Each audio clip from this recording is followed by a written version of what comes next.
वसुदेवसुतं देवं कंसचाणूरमर्दनं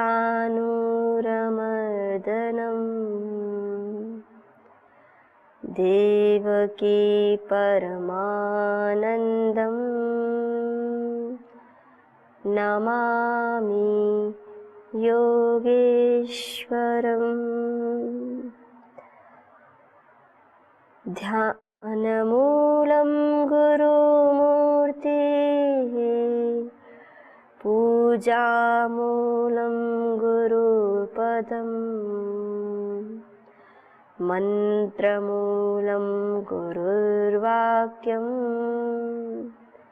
मोक्षमूलं गुरुकृपा। अखण्डमण्डलाकारं व्याप्तं येन चराचरं तत्पदं दर्शितं येन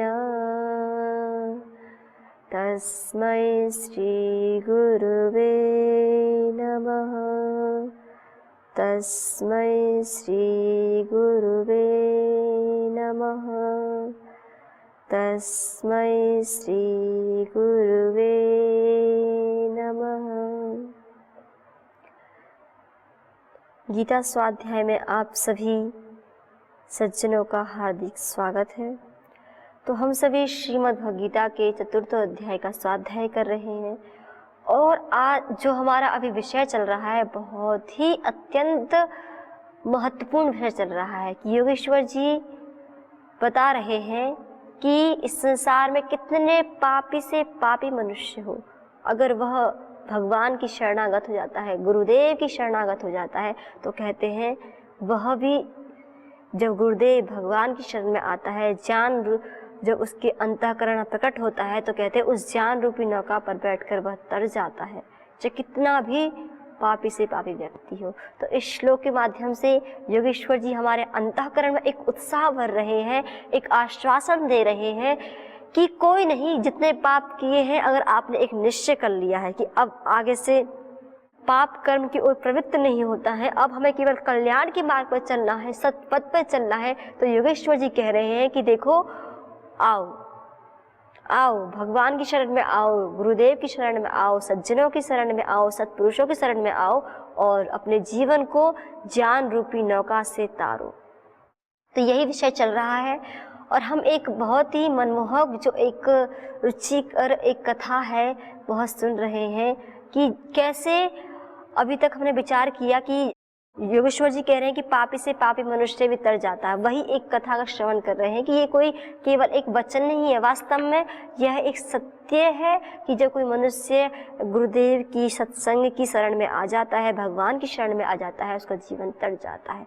तो अभी तक हमने इस विषय में देखा था कि महाराज परीक्षित की हम देख रहे थे कि महाराज परीक्षित बहुत ही धर्मयुक्त राजा थे, बड़ी ही कुशलतापूर्वक राज्य का पालन किया। लेकिन होता क्या है कि कलयुग को 5 स्थान मिले हुए थे, द्वितम स्त्रियम पालम अशौचम, और एक और स्थान दिया था परीक्षित ने कि जहाँ अन्यायपूर्वक धर्म का अर्जन होता हो, सर्वत्र धन सोना चांदी जहाँ भी जो भी हो, सब में क्या हो जाएगा, कलयुग का वास हो जाएगा।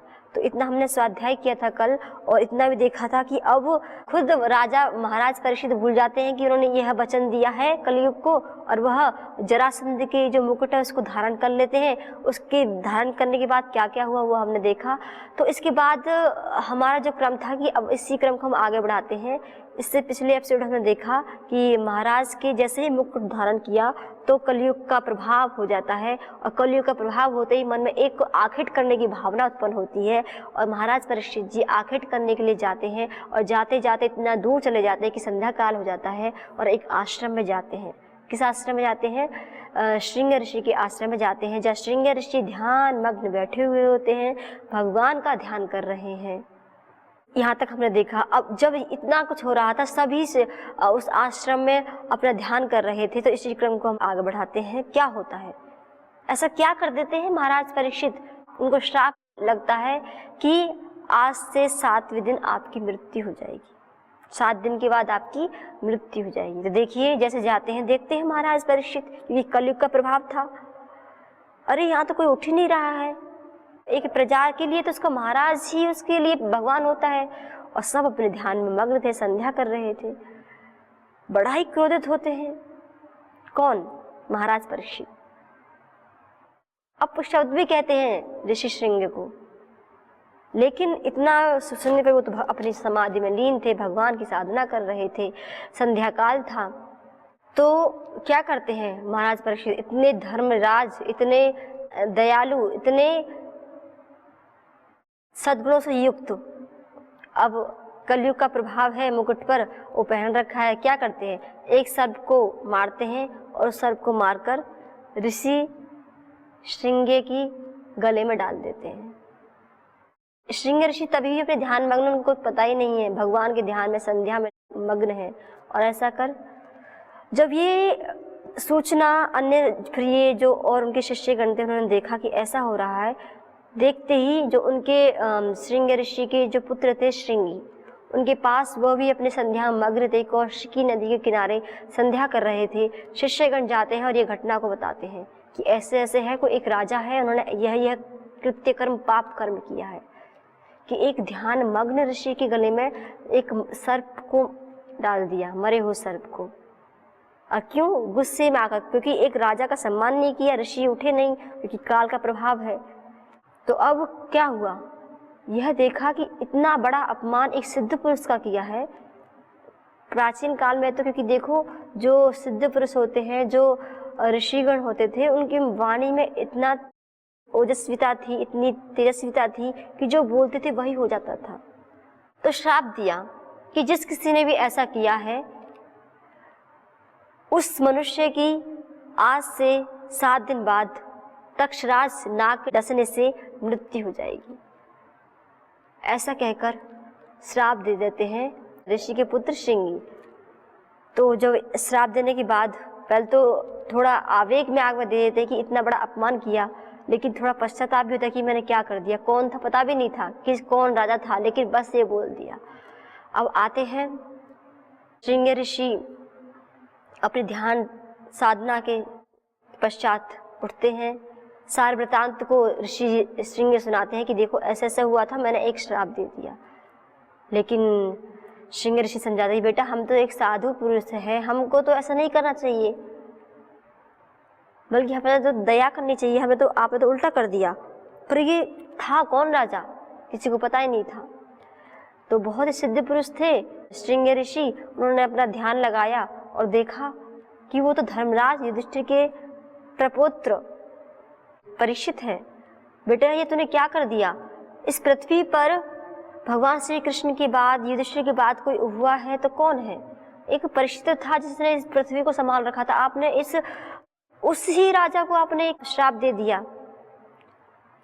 ऋषि श्रृंगी को बड़ा पश्चाताप होता है, क्या किया जाए, कुछ समझ में नहीं, क्योंकि अब तो हो चुका, श्राप तो मिल चुका, उसका निवारण तो कुछ है ही नहीं, अब तो वही है 7 दिन के पश्चात मृत्यु होगी। जैसे ही महल में जाते हैं, जैसे ही मुकुट को उतारते हैं, मुकुट को उतारने से क्या होता है, काल हट गया सर से, काल का प्रभाव गया, तुरंत सारी घटना उनके मस्तिष्क में, उसके आंखों सामने गूंजने लगती है कि क्या क्या क्या हुआ था, मैं आर्किट में गया, ये हुआ, सारी घटना उनके समक्ष एकदम आ जाती है और बड़ा पश्चाताप करते कि मैंने क्या किया, एक सिद्ध महापुरुष ऋषि का मैंने अपमान कर दिया। महाराज परीक्षित बड़े ही मन पछताते हैं। उधर श्रृंग ऋषि अपने शिष्यगणों को भेजते हैं क्षमा याचना करने के लिए कि मेरे पुत्र से बहुत बड़ा अपराध हो गया है कि उन्होंने आपको आवेश में आकर इस जो अकृत्य कर्म किया था, उस अकृत्य कर्म के बदले में आपको ये श्राप दिया है कि आपकी जो है मृत्यु 7 दिन के पश्चात हो जाएगी। इस समाचार को श्रृंग ऋषि अपने शिष्यगणों के माध्यम से महाराज परीक्षित के पास भिजवाते हैं। उधर महाराज परीक्षित ही बड़े बेचैन हैं, क्या करें, कैसे ऋषि श्रृंग से क्षमा मांगू, ऐसे कैसे हो गए मेरे, जैसे मुकुट उतारा सारी बुद्धि पुनः जैसे धर्मराज थे पुनः ऐसे कैसे हो गए, क्योंकि मुकुट में कलयुग का वास था, वही धारण कर लिया। अब क्या किया जाए। अब पछता रहे हैं, मन ही मन सोच रहे थे कि क्षमा याचना करने जाएं, सोच ही रहे थे। उतने में ही ऋषि के शिष्यगण आते हैं और सारे वृत्तांत को बताते हैं कि ऐसे ऐसे हुआ था और आपको श्राप मिला है श्रृंगी के माध्यम से, तो आपके पास केवल 7 दिन है, 7 दिन के पश्चात आपकी मृत्यु हो जाएगी। यह सुना महाराज परीक्षित तो अब कोई रास्ता निकालने लगे। अब देखिए सज्जनों, एक मृत्यु की सूचना, तो कितना अंतर है महाराज परीक्षित में और कंस में। मृत्यु की सूचना कंस को ही मिली थी, लेकिन कंस ने क्या किया, अपने पाप कर्मों को और अधिक बढ़ा दिया, इतना बढ़ा दिया कि जिसकी कोई सीमा ही नहीं थी। और उधर देखिए महाराज परीक्षित है, कालवश कोई पाप कर्म हुआ, बहुत बड़ा पाप कर्म हुआ, एक बड़े सिद्ध पुरुष ऋषि के अपमान किया, इतना बड़ा घोर अपमान कर दिया। तो अब महाराज परीक्षित को पता है कि उनके पास केवल 7 दिन है। लेकिन सज्जनों, एक बात बहुत यहाँ तथ्यपूर्ण है, बहुत ही गहनतापूर्ण एक बात है यहाँ पर कि देखो महाराज परीक्षित को पता है उनके पास 7 दिन है, क्या हम सभी को तो पता ही नहीं है हमारे पास कितने दिन है। किसी को नहीं पता कि कब चलती चलती है श्वासें की जो डोरी है कब रुक जाए कब थम जाए, आज कल कितने घंटों में कितने क्षणों में, किसी को भी नहीं पता, किसी को संसार में नहीं पता कब क्या हो जाए। लेकिन महाराज परीक्षित तो कोई जात था, उनको तो ये निश्चित है कि मेरे 7 दिन के बाद, हमको तो एक दिन का ही भरोसा नहीं है हमारा तो, कि कब पता नहीं चलते चलते श्वास की डोरी रुक जाए। महाराज परीक्षित अब मुक्ति का उपाय सोचते हैं, अब प्रायश्चित करते हैं कि क्या करूं, कैसे करूं, क्या कर्म करूं, कहाँ जाऊं। सभा बुलाई जाती है, सभा में सारे मंत्रीगण सब आ जाते हैं और बड़े बड़े ऋषिगण आते हैं, बहुत बड़े बड़े तपस्वी आते हैं। सभा में एक ही प्रश्न कर रहे हैं, एक प्रार्थना कर रहे हैं महाराज परीक्षित। क्या कर रहे हैं कि ऐसा कौन सा उपाय है, ऐसा कौन सा कर्म है, ऐसी कौन सी साधना है कि जिसको कर मैं, ये मृत्यु 7 दिन होने वाली है, मैं सारे पाप से, सारे कर्म से, सभी अशुभ से मुक्त हो जाऊं, मैं उनसे तर जाऊं। सभा में बहुत बड़े बड़े ऋषिगण आते हैं, सब मौन है, लेकिन आज महाराज परीक्षित बहुत गदगद भी हैं। कहते हैं कि इस श्राप के कारण देखो बहुत बड़े बड़े तपस्वी ऋषि आ रहे हैं, बहुत बड़े बड़े महात्मा महापुरुष आ रहे हैं। महाराज परीक्षित जैसी सूचना फैली कि ऐसे होने वाला है, सारे ऋषिगण बहुत बड़े बड़े महात्मा आ रहे हैं, राजमहल भर जाता है, विचार किया जाता है क्या किया जाए भाई। तो महाराज परीक्षित आज उन सबको देख के बड़े ही गदगद हो रहे हैं, बहुत प्रसन्न हो रहे हैं। क्यों? कह रहे हैं कि ये श्राप तो मेरे लिए आशीर्वाद बन गया, इतने बड़े बड़े महान पुरुष, इतने बड़े बड़े ऋषिगण आज इस महल में पधारे, मैं धन्य धन्य हो गया। लेकिन एक प्रश्न सबसे कर रहे हैं कि मैं ऐसा क्या कर्म करूं, मैं ऐसा क्या करूं जिससे कि मेरी जो मृत्यु 7 दिन के पश्चात होने वाली है कि मैं पाप कर्मों से छूट जाऊं। बहुत विचार विमर्श चलता है, कोई उत्तर नहीं मिलता है। तभी सारी घटना नारद जी देख रहे होते हैं। फिर नारद जी को पता है उस समय में बहुत एक अद्भुत रूप में जो रह रहे थे पृथ्वी पर महाराज सुखदेव।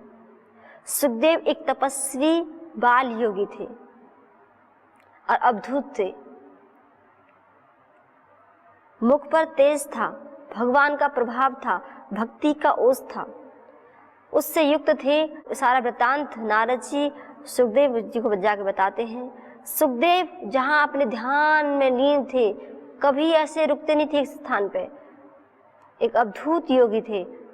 स्वयं सुखदेव आते हैं जहाँ लाखों की संख्या में, अनेक संख्या में बड़े बड़े महापुरुष सज्जन बैठे हुए हैं कि क्या किया जाए कि जिससे कि महाराज परीक्षित का उद्धार हो जाए।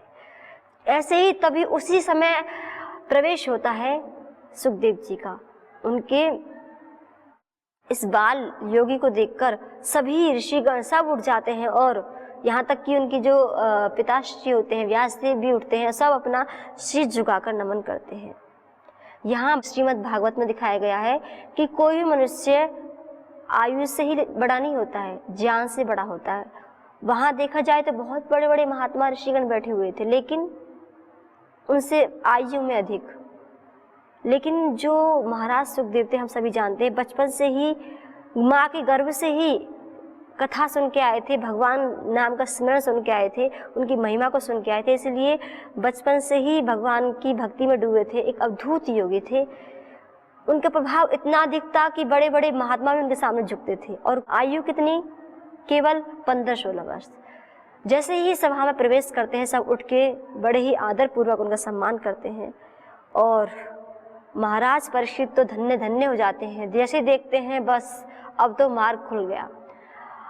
जैसे ही बैठते हैं और पूछते हैं, क्या पूछते हैं कि भगवान बस इतना बताइए कि अगर किसी मनुष्य को, जैसे ही मेरे को श्राप मिला है, 7 दिन पश्चात मेरी मृत्यु हो जाएगी, तो उसको अपने उद्धार के लिए, अपनी मुक्ति के लिए क्या करना चाहिए? जैसे ही ये प्रश्न सुनते हैं, सुखदेव जी बहुत ही प्रसन्न होते हैं। क्योंकि देखो सज्जनों, कभी कभी ऐसा होता है कि सुनाने वाला बहुत अच्छा है, लेकिन श्रोतागण अच्छे नहीं होते तो कोई सुनाने में इतना आनंद नहीं आता। लेकिन जब श्रोता बहुत अच्छा हो, प्रश्न करने वाला हो, तो बहुत ही आनंद होता है। जैसे कि कक्षा में एक टीचर पढ़ा रहा हो और एक स्टूडेंट बहुत ही अच्छा हो, बहुत अच्छे से प्रश्न करता हो, पढ़ता हो, बहुत ध्यान लगा के सुनता हो, तो इससे अध्यापक बहुत प्रसन्न होता है। ऐसे ही जैसे ही एक प्रश्न जिज्ञासा सुनी तो बहुत ही प्रसन्न हुए सुखदेव महाराज। और अब यहाँ से प्रारंभ होता है। क्या प्रारंभ हुआ कि उनको बताया कि भगवत नाम का स्मरण करो, भगवान की भक्ति करो, उनकी कथाओं को सुनो। यही एक परम साधन है किसी मनुष्य को संसार में, जो उसने पाप कर्म किए। क्योंकि देखो, जो मनुष्य की मन पर इतना एक गहरा मोटा पर्दा अज्ञान का पाप कर्म करते करते चढ़ जाता है, वो कैसे उतरता है? वह उतरता है भगवत नाम स्मरण से, वह उतरता है भगवान की भक्ति करने से, वह उतरता है सज्जनों का संग करने से। इसलिए तो पूज्यपाद गोस्वामी तुलसीदास जी कहते हैं क्या? प्रथम भगति संतन कर संगा, दूसरी रति मम कथा प्रसंगा। क्या कहा? प्रथम भक्ति संतन कर संगा, कि भगवान की अगर भक्ति करनी है तो सर्वप्रथम क्या करना चाहिए हमको? ये एक प्रथम भक्ति है कि जो दुष्ट मनुष्य हैं, जो अधर्मी है, उनसे अपने आप को हम अलग कर दें। और क्या करें? जो सज्जन हैं, जो कल्याण के मार्ग पर चल रहे हैं, उनका संग करें। ये बहुत बड़ी बात है सज्जनों। सुनने में बहुत छोटी लग रही है, लेकिन इसका एक बहुत जीवन प्रभाव पड़ता है। जैसे ही हम सज्जनों का संग करते हैं तो हमारा स्वतः ही जो सारे कर्म हैं बहुत कल्याणमय होते हैं और हमारा जीवन धन्य धन्य हो जाता है। जिस कारण से हम इस धरा पे आए हैं वह प्रयोजन हमारा पूर्ण हो जाता है। तो जैसे प्रश्न किया, उसका उत्तर दिया, और यहाँ से ही प्रारंभ हो जाता है श्रीमद् भागवत का ज्ञान। और जैसे हम सबको पता है, सातवें दिन आते आते तो महाराज, ये बहुत बड़ी कथा है, पूरी एक इसमें पूरी बहुत दिन इसमें लग सकते हैं इस कथा को सुनाने में। जो अब इसका अंतिम जो ये होता है कि महाराज परीक्षित प्रश्न करते जाते हैं और सुखदेव जी उनका समाधान देते जाते हैं। और महाराज परीक्षित एकदम टकटकी ध्यान लगाकर, और देखो जब एक मृत्यु सामने होती है तो क्या होता है?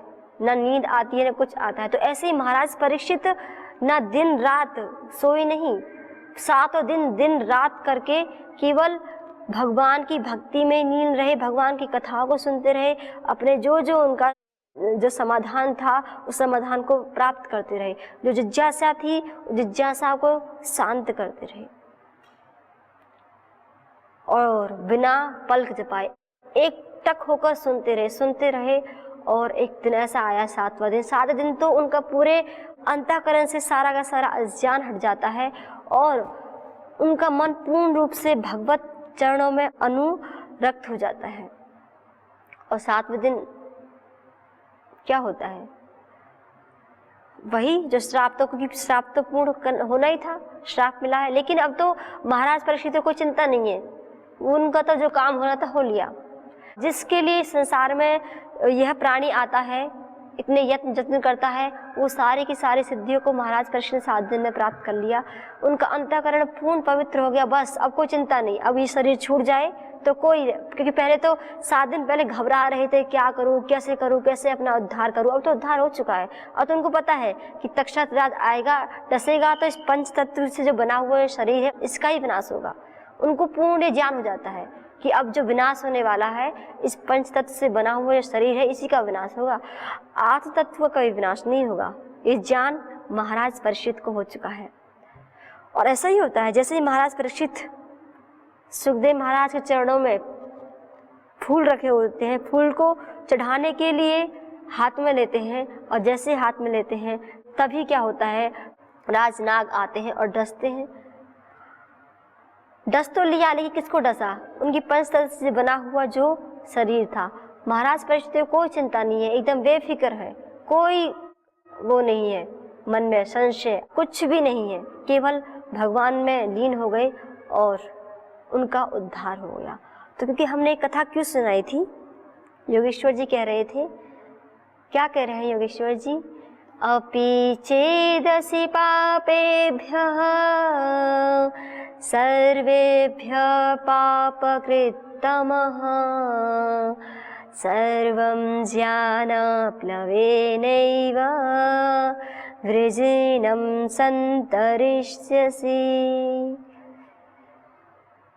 तो योगेश्वर जी जो कह रहे हैं वो सत्य है, लेकिन उसका हमें आचरण तो करना पड़ेगा। वे देखो, सुनने मात्र से केवल नहीं होता है कि हाँ ये तो ऐसे ही है, ग्रंथों की बात है, किसी बहुत बड़े महापुरुष की बात है, कि चलो कोई जो बहुत अच्छा व्यक्ति है, ऐसा नहीं है। योगेश्वर जी कह रहे हैं आपने संसार में कितने भी पाप कर लिए हो, उन सब पापों को छोड़ दो, निश्चय कर लो, आपका उद्धार हो जाएगा। और इसीलिए हमने इस कथा को देखा कि महाराज परीक्षित से एक ऐसा इतना बड़ा अपराध हुआ, इतना बड़ा पाप हुआ, और भगवान का स्मरण करने से, जप करने से और अपने आत्मज्ञान प्राप्त करने से वो पूर्ण रूप से तर जाते हैं। 7वें दिन तो ज्ञान रूपी नौका में बैठ जाते हैं। और उनको पता है तक्षक राज आएंगे, डसेंगे तो इस शरीर को ही, आत्मा को नहीं। क्योंकि योगेश्वर जी ने कहा है, नैनम छिन्दन्ति शस्त्राणि नैनम दहति पावकः न चैनं क्लेदयन्त्यापो न शोषयति मारुतः। यह ज्ञान अब जो योगेश्वर जी कह रहे हैं, यह ज्ञान हो चुका था महाराज परीक्षित को। महाराज परीक्षित को यह ज्ञान हुआ और 7वें दिन उनका उद्धार हुआ। तो ऐसे सज्जनों, ऐसे बहुत सारी गाथाएं हैं कि ये केवल ऐसा नहीं पुस्तकों में लिखा गया है, ये किसी के लिए है नहीं, ये हम सभी के लिए है। आइए, हमसे जाने अनजाने में पाप ही नहीं, पाप से भी अधिक पाप हो गया हो, कितने भी पाप हो गए हो, तो हम उनसे तर सकते हैं। तो इसका केवल एक मार्ग है, वह क्या है? भगवान की शरणागति, अपने परम पूज्य गुरुदेव की शरणागति। तो आइए भगवान की शरणागत होएं, गुरुदेव की शरणागत होएं, उनके बताए हुए मार्ग पर चलें, सज्जनों का संग करें, और फिर देखिए, फिर हम एक अपने जीवन में निश्चय कर लें कि आज के बाद ये कभी हमसे कर्म नहीं होगा, तो अवश्य ही हमारा उद्धार होगा। तो हम योगेश्वर जी की इस परम दिव्य वाणी को आज यहीं विराम देते हैं। पुनः हम विचार करेंगे कि योगेश्वर जी साधक के जीवन को और उत्कृष्ट बनाने के लिए, और जैसा बता रहे हैं कि एक पापी से मनुष्य तर जाता है, तो उसका और क्या क्या साधन है, कैसे मनुष्य तरता है, और दृष्टांत देखेंगे कि कैसे कैसे कर्म किए जाते हैं, कैसा आचरण किया जाता है कि जिससे पापी से पापी मनुष्य भी भगवान की शरणागति में पुनः वापस आ सकता है, अपने जीवन को कल्याण में बना सकता है, अपने जीवन को पुनः वह शुभ कर्मों से भर सकता है। तो आज इतना ही, पुनः हम कल विचार करेंगे। ओम शांति शांति शांति।